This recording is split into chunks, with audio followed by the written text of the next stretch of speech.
भीड़ भाड़ से अलग होकर जब भी कोई इंसान अपने साथ अकेले में समय बिताता है, तभी उसके दिमाग में नाना प्रकार की चिंताएं जन्म लेने लगती हैं। मनुष्य की प्रवृत्ति ही ऐसी है कि वो ज्यादातर समय नकारात्मक ही सोचता है। अपने लक्ष्य को कैसे प्राप्त किया जाए, ये सोचने की जगह वो ये सोचता है कि अगर लक्ष्य पूरा नहीं हुआ तो मैं क्या करूंगा। और इस प्रकार की नकारात्मक विचारधारा के कारण वो जीवन पर्यंत डर डर कर जीता रहता है। अगर पूरी बुद्धिमानी और सजगता के साथ इस डर को समझा ना जाए तो यही डर इंसान के पतन का कारण बनता है। ऐसा मनुष्य जो खुद पर संशय करता है, खुद पर संदेह करता है, भला वो कैसे सफल हो सकता है। लेकिन बुद्धिमानी से अगर इस डर का उपयोग किया जाए तो यही डर उसकी सबसे बड़ी ताकत बन सकता है।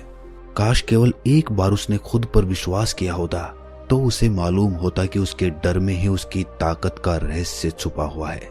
ये कहकर सन्यासी चुप हो गया और चुपचाप अपने कदमों पर ध्यान लगाते हुए जंगली घास पे से आगे बढ़ने लगा। संध्या का समय था। सन्यासी और एक लकड़हारा जंगल में से होकर गांव की तरफ निकल रहे थे। सन्यासी के ये शब्द लकड़हारे को कुछ समझ में नहीं आए। वो सोच रहा था कि डर में ताकत कैसे हो सकती है। डर तो आदमी को कमजोर बनाता है। अपने मन की उत्सुकता को जब वो काबू नहीं कर सका तो उसने सन्यासी से पूछा कि महात्मन, आप ये क्या कह रहे हैं कि डर में ताकत होती है? डर तो आदमी को कमजोर बनाता है, उसे तो अपना डर दूर करना चाहिए। लकड़हारा अपनी बात पूरी कर पाता उससे पहले ही उसे एक शेर की दहाड़ सुनाई दी। शेर की गर्जन सुनकर लकड़हारे का रोम रोम कांप गया। उसके कान खड़े हो गए। जंगल से आती एक एक आहट उसे साफ सुनाई दे रही थी। उसके कदम वहीं पर जम गए थे।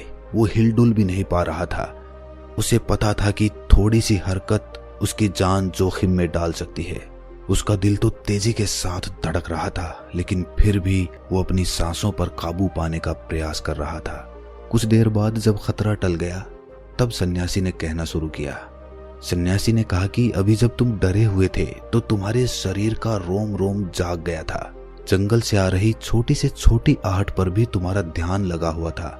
तो इस प्रकार अपने मन के डर के कारण तुम होश में आ पाए, तुम पूरा ध्यान लगा पाए। इससे पहले जब तक तुम्हें शेर की दहाड़ सुनाई नहीं दी थी तब तक तुम अपने विचारों में खोए हुए थे।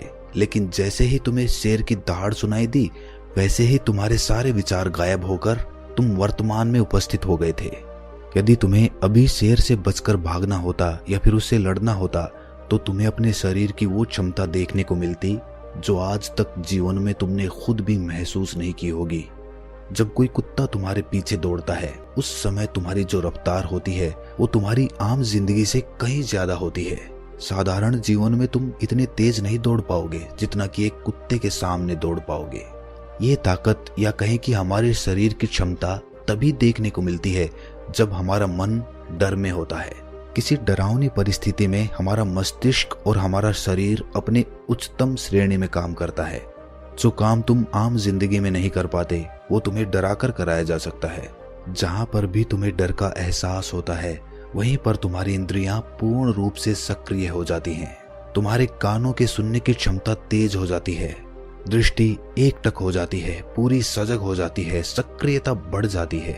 और जैसे जैसे वो डर खत्म होता है वैसे वैसे तुम सुप्त अवस्था में चले जाते हो, तुम सो जाते हो और तुम्हारी इंद्रियां फिर से आराम की स्थिति में चली जाती हैं।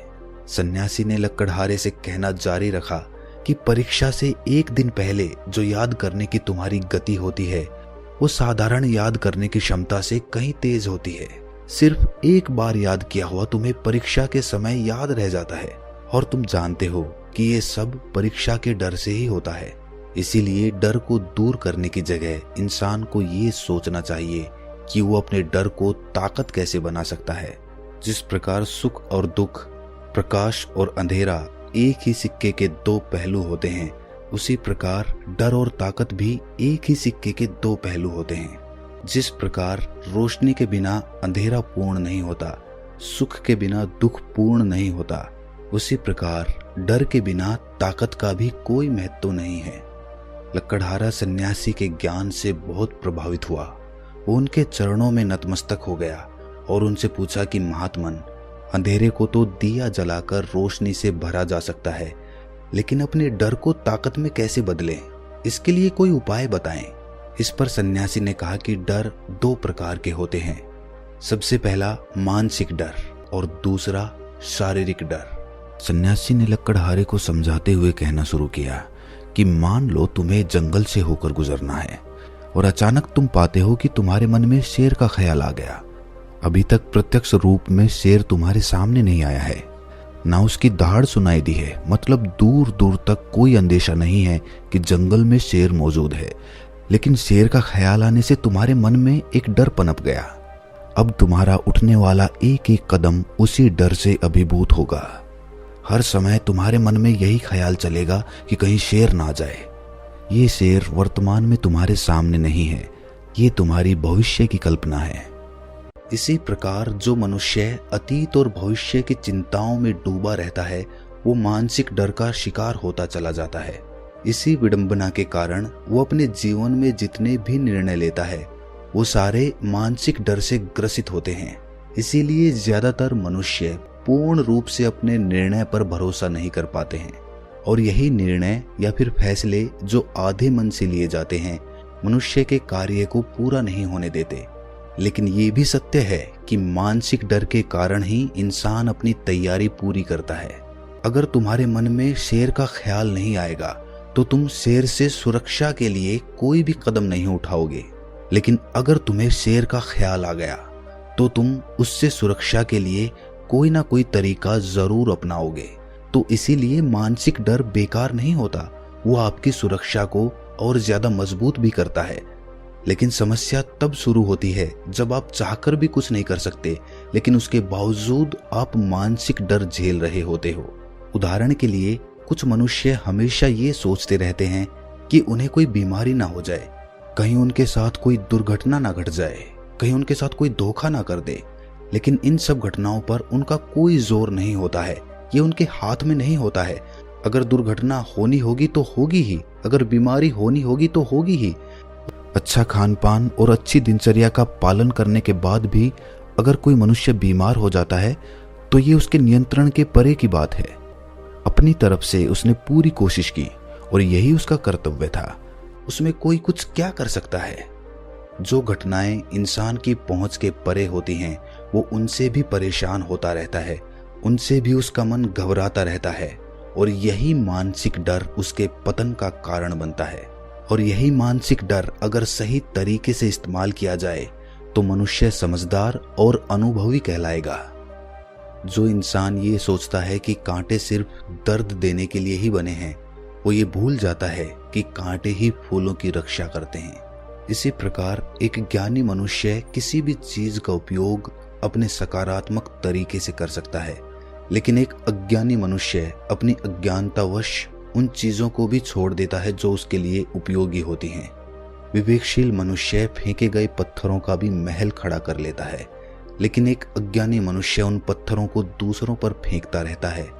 अगर किसी मनुष्य को अपने मानसिक डर को ताकत में बदलना है तो उसके कुछ नियम हैं, कुछ उपाय हैं। सबसे पहला उपाय, अपने विचारों का निरीक्षण। अगर हम अपने जीवन में अपने विचारों का निरीक्षण करेंगे तो हम पाएंगे कि ज्यादातर विचार हमारे काल्पनिक होते हैं, और इसीलिए जो डर उन विचारों के कारण पनपता है वो भी काल्पनिक होता है। ज्यादा सोचने वाले लोगों को जब सोचने के लिए कुछ नहीं मिलता तो वो निरर्थक बातों के बारे में सोचने लगते हैं, और वो बेकार के विचार उसे तो परेशान करते ही हैं, साथ के साथ उसके परिजनों को, उसके सगे संबंधियों को भी परेशान करते हैं।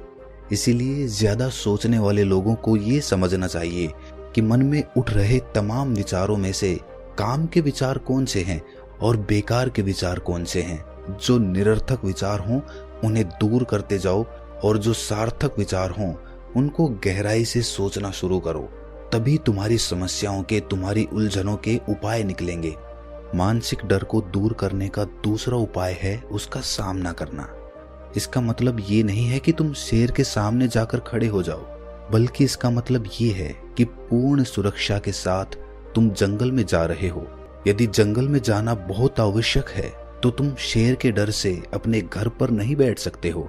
इसी प्रकार मनुष्य के जीवन में बहुत सारे डर होते हैं, जैसे कि परीक्षा का डर, लक्ष्य ना पाने का डर, झूठ बोलने का डर, सच के पता लग जाने का डर, अपनों को खो देने का डर, दुर्घटना हो जाने का डर। लेकिन जैसे जैसे समय के साथ इन डरों का सामना किया जाता है, वैसे वैसे ये डर जीवन से दूर होते चले जाते हैं। अगर तुम इनसे बचने का प्रयास करते हो तो ये जीवन भर तुम्हें सताते रहेंगे। ये तभी दूर हो सकते हैं जब तुम इनका सामना करो। कुछ लोगों को तो दूसरों के सामने खुलकर बात करने में भी डर लगता है। ऐसे लोगों को अनजान लोगों से बात करनी चाहिए। जितना ही वो लोगों से बात करेंगे उतना ही उनके मन का डर दूर होता जाएगा। मानसिक डर को ताकत में बदलने का तीसरा उपाय है अपने डर को स्वीकार करना। बहुत से लोग अपने जीवन में अपने डर को स्वीकार ही नहीं कर पाते। अगर आप उनसे पूछेंगे कि उन्हें किस चीज से डर लगता है तो वो साफ इनकार कर देंगे कि उन्हें किसी चीज से कोई डर नहीं लगता। लेकिन दूसरों की नजरों में ऊंचा उठने के लिए ये झूठ उन्हें बहुत महंगा पड़ता है। अगर वो अपने डर को स्वीकार करना नहीं सीखेंगे तो वो जीवन पर्यंत उस डर से मुक्त नहीं हो पाएंगे। इसीलिए समझदारी इसी में है कि अपने डर को स्वीकार कर लिया जाए। अगर आपको किसी चीज से डर लगता है तो किसी से शर्माने की या झिझकने की जरूरत नहीं है। हर मनुष्य को, हर इंसान को किसी ना किसी चीज से डर लगता ही है। और आप पाएंगे कि जैसे ही आप अपने डर को स्वीकार करते हैं वैसे ही आपका डर खत्म होना शुरू हो जाता है। और जितना ही आप अपने डर को छुपाने की कोशिश करेंगे आपका डर उतना ही मजबूत होता चला जाता है। ये सारे तरीके तुम्हारे मानसिक डर को तो दूर कर सकते हैं, लेकिन शारीरिक डर को दूर करने के लिए तुम्हें दूसरे तरीके अपनाने होंगे। सबसे पहले ये समझो कि शारीरिक डर कौन सा होता है। मान लो तुम किसी जंगल से गुजर रहे हो और अचानक तुम्हारे सामने शेर आ जाता है। तुमने पहले नहीं सोचा था कि शेर तुम्हारे सामने आ सकता है, लेकिन जब वो तुम्हारे सामने आता है तो तुम्हारी सारी शारीरिक गतिविधियां शिथिल हो जाती हैं। तुम्हारी सांसें अटक जाती हैं, मस्तिष्क काम करना बंद कर देता है और तुम्हारा दिल तेजी के साथ धड़कने लगता है। तो इसीलिए जब बिन सोची बात हमारे साथ घटित होती है तो हमारा शरीर उस डर को महसूस कर पाता है और वही शारीरिक डर कहलाता है। ऐसे समय में शारीरिक डर को दूर करने के कुछ उपाय हैं, कुछ तरीके हैं।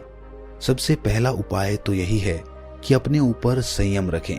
जब किसी मनुष्य के साथ बिन सोची बात घटती है तो सबसे पहले उसका संयम टूट जाता है और संयम टूटने के साथ उसका मस्तिष्क काम करना बंद कर देता है और इसी वजह से सोचने और समझने की प्रक्रिया भी रुक जाती है, क्योंकि हमारा शरीर उसी प्रकार कार्य करेगा जिस प्रकार हमारा मस्तिष्क उसे निर्देश देगा। अगर मस्तिष्क की सोचने समझने की शक्ति खत्म हो गई तो हमारा शरीर भी शिथिल हो जाता है। तो इसीलिए अगर कठिन समय में मनुष्य अपने ऊपर संयम रखता है तो उसका मस्तिष्क सही तरीके से काम करता है और वो सही निर्णय लेकर उस परिस्थिति से तत्काल बाहर आ सकता है। यहाँ पर दूसरा उपाय समझने का ये है कि जीवन में कुछ भी घटित हो सकता है। जीवन बड़ा चमत्कारिक होता है, वो हमारी सोच के अनुरूप नहीं चलता, बल्कि उसमें कुछ भी हो सकता है और यही जीवन की खूबसूरती होती है। अगर आपको आज ही पता चल जाए कि आने वाले 10 साल तक आप क्या कर पाएंगे तो आपकी जीवन में से रुचि खत्म हो जाएगी। लेकिन अगर जीवन एक रहस्यमयी किताब की तरह बना रहेगा तो आप अपने जीवन से कभी नहीं थकेंगे। आपका जीवन आपको आश्चर्यचकित करता रहेगा। इसीलिए ये समझो कि जीवन में कुछ भी घटित हो सकता है, तुम्हारी सोच से परे भी घटित हो सकता है। इसीलिए कुछ अनुमान मत लगा लेना किसी सोच को लेकर। सन्यासी ने अपनी बात खत्म करते हुए कहा कि इन तरीकों से तुम अपने मानसिक और शारीरिक डर को दूर कर सकते हो और आनंद से भरा हुआ जीवन जी सकते हो। तो दोस्तों, कैसी लगी ये कहानी आपको कमेंट सेक्शन में जरूर बताना और अच्छी लगी हो तो इस चैनल को सब्सक्राइब करके नोटिफिकेशन बेल को जरूर प्रेस कर देना। तो मिलते हैं अगली कहानी में, तब तक के लिए अपना ख्याल रखें।